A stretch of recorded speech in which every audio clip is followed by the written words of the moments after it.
गवाही भी नहीं मानी जाएगी। कोई और गवाह हो तो पेश करो। अमीरुल मोमिनीन चौथे खलीफा हैं, बरवक्त खलीफा मौजूद हैं। अदालत भरी पड़ी है यहूदियों से, ईसाइयों से और मुसलमानों से। अमीरुल मोमिनीन की गवाहियां रिजेक्ट की जा रही हैं। हजरत अली का बनाया हुआ जज खुद हजरत अली की गवाहियां रिजेक्ट कर रहा है। जरा तसव्वुर करो अदल कैसा, इंसाफ कैसा। जरा तसव्वुर करिए इस इंसाफ को देखकर। कभी महात्मा गांधी ने कहा था ऐसा अदल और ऐसा न्याय और इंसाफ अगर भारत के अंदर कायम हो जाए तो भारत अमन और शांति की चिड़िया बन जाए। इसके अंदर कभी खूनो खराबा ना हो, अमन और शांति का गहवारा बन जाए। ये मुल्क ऐसे ही अदल और इंसाफ की वजह से मेरे भाइयों आप अंदाजा लगा सकते हैं, ऐसी अदल और इंसाफ की वजह से लोग इस्लाम के दायरे में दाखिल होते चले गए। हजरत अली दूसरा गवाह कोई है?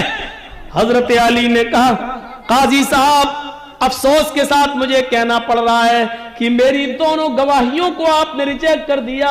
मेरे बेटे और मेरे गुलाम के अलावा मेरे पास अब तीसरा कोई गवाह नहीं है जिसने मेरी ज़िरा को देखा हो और वो देखकर पहचान भी सके। देखे तो बहुत से लोग हैं लेकिन उसकी जो पहचान इन दोनों को मालूम है वो किसी और को नहीं मालूम है। देखी होगी लेकिन वो ये नहीं कह सकता कि अली ही की है या किसी और की। मैं कैसे जानूं?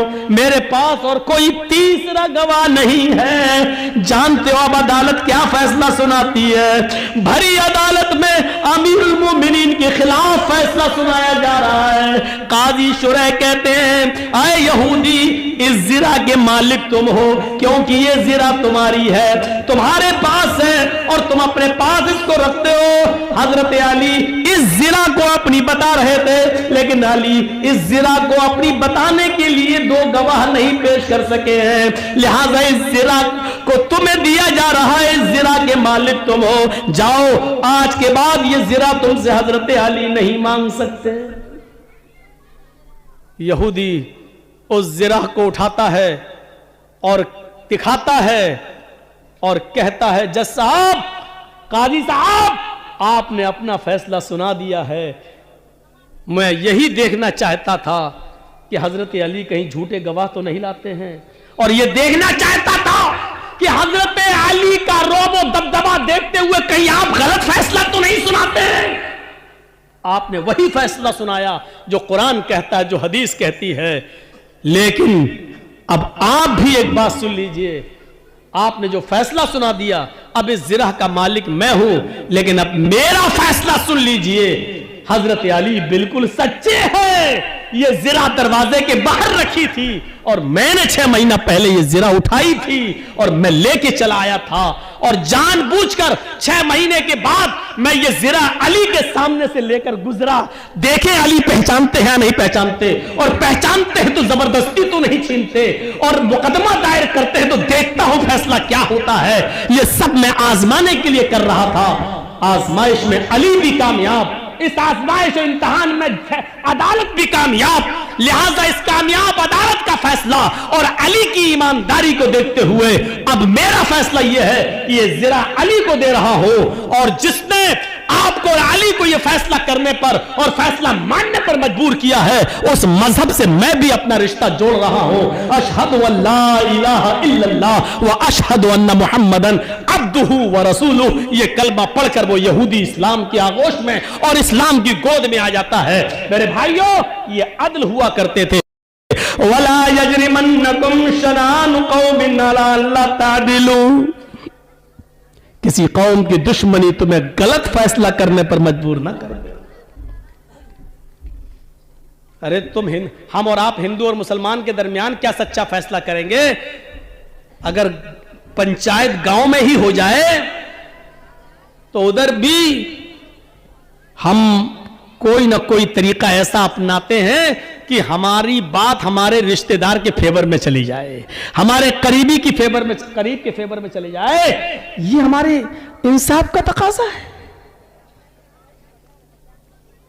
अरे अल्लाह तो ये कहता है कि गैर मुस्लिम कोई दूसरे धर्म का मानने वाला जो तुम्हारा दुश्मन है, लेकिन अगर आपसे फैसला करवाया जाए तो उस वक्त अपनी दुश्मनी भूल जाना और जो अदल हो, जो इंसाफ हो, वही फैसला करे। ये वाकया तो मैं ही सुना चुका हूं कई बार, ये वाला जो अब सुनाने जा रहा हूं।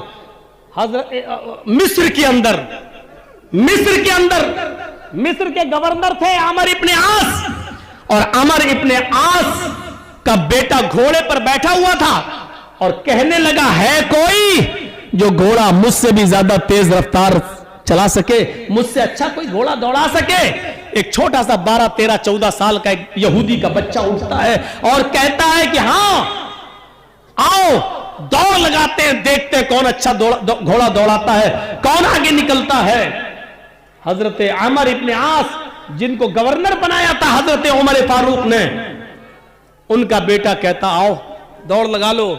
दोनों ने घोड़े को दौड़ाया। अमर इब्ने आस का बेटा भी घोड़ा दौड़ाता है, अमर इब्ने आस का बेटा भी घोड़ा दौड़ाता है, वो यहूदी का 12, 13 साल का बच्चा भी घोड़ा दौड़ाता है।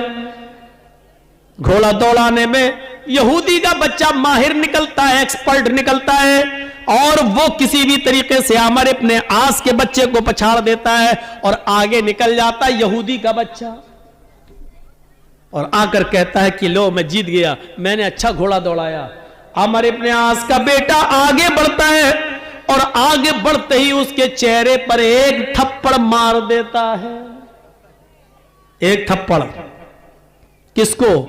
यहूदी बच्चे को। कौन मारता है? गवर्नर का बेटा, अमर इब्ने आस का बेटा। यह छोटा बच्चा 12, 13 साल का कहता है, आपने मुझे नाहक मारा है, अगर आप मुझे बदला नहीं देंगे, इंतकाम नहीं देंगे, किसास नहीं देंगे, तो फिर मैं आपकी शिकायत गवर्नर की अदालत में करेंगे। अमर इब्ने आस के पास मैं इसकी शिकायत में तो आपकी शिकायत ले जाऊंगा। अमर इब्ने आस का बेटा मुस्कुराते हुए कहता है, जा चल, मेरा कोई कुछ नहीं कर सकता। बिल्कुल वही अंदाज लग रहा है ना जैसे लखीमपुर खीरी में मंत्री का बेटा गाड़ी चढ़ा रहा है और पुलिस पकड़ के ले जा रही है, तो मंत्री का इस्तीफा ही नहीं लिया जा रहा है, ना दिया जा रहा है। मंत्री के बेटे का कुछ हो ही नहीं सकता है भैया, बाप गिरा राजमंत्री है। और देख लीजिए आजम खां 2 साल से जेल में पड़े हुए हैं। 8 किसानों की बॉडी पर गाड़ियां चलाने वाला 3 महीने में, 4 महीने में जेल से बाहर निकल आता है। और ये सारे काम उस धर्म के लोग कर रहे हैं जो राम को सबसे ज्यादा मानते हैं और कहते हैं हम राम राज लाएंगे। जरा मुझे हिंदी में समझाओ कि यही राम राज था? अगर ये राम राज था तो अगर राम ने किया हो कि एक आदमी को 2 साल से सजा ना दो और 8 किसानों के हत्यारे को 4 महीने में बेल मिल जाए, तो ऐसे धर्म को अगर राम राज से जोड़ोगे और राम से जोड़ोगे तो कौन इस धर्म की तरफ आएगा? सब भागेंगे, दूर हो जाएंगे। मुसलमानों से भी तो बहुत से लोग दूर हो रहे हैं। हमारा मजहब सबसे अच्छा, मैंने मौजमपुर में भी सुनाया, मैंने महलदार पाड़ा में भी सुनाया। आज हमारी हालत ये, लोग हमसे दूर भाग रहे हैं, बिल्कुल उस तरह। कौन जिम्मेदार है? जैसे एक आदमी डॉक्टर के पास गया, कहता मेरे दाढ़ में दर्द होता है, देख लो। डॉक्टर ने कहा लाओ, अरे ये तो सड़ गया तुम्हारा दांत, अंदर से सड़ गया, इसको तो निकाला जाएगा। उसने कहा कि फीस कितनी लोगे? उसने कहा 200 रुपए। ज्यादा है। अरे 5 दिन की दवा भी तो देंगे तुमको, मरहम दवा लगाने की और कुल्ला करने की, गरारा करने की, सब दवा देंगे, 200 रुपए लगेंगे। उसने कहा ठीक है करो चलो। बैठा, जंबूर लिया, पिलास उसके दांत को उखाड़ने लगा। अब वो चिल्लाया, मर गया। डॉक्टर ने उखाड़ ही दिया, दवा लगाई, 5 दिन की दवा दी, पर्दा हटा के देखा, उससे कहे 600 रुपए दो। कहा 600? 200 में बात हुई थी। कहा बात तो 200 में हुई थी, लेकिन तू इतनी तेज चिल्लाया कि मेरे 2 मरीज जो बाहर बैठे थे वो भाग गए। उन दोनों की फीस भी हम तुझसे लेंगे, तेरी वजह से भागे। उन दोनों की फीस भी तू देगा हमको। यही हाल आज हमारा है। हमें होना ऐसा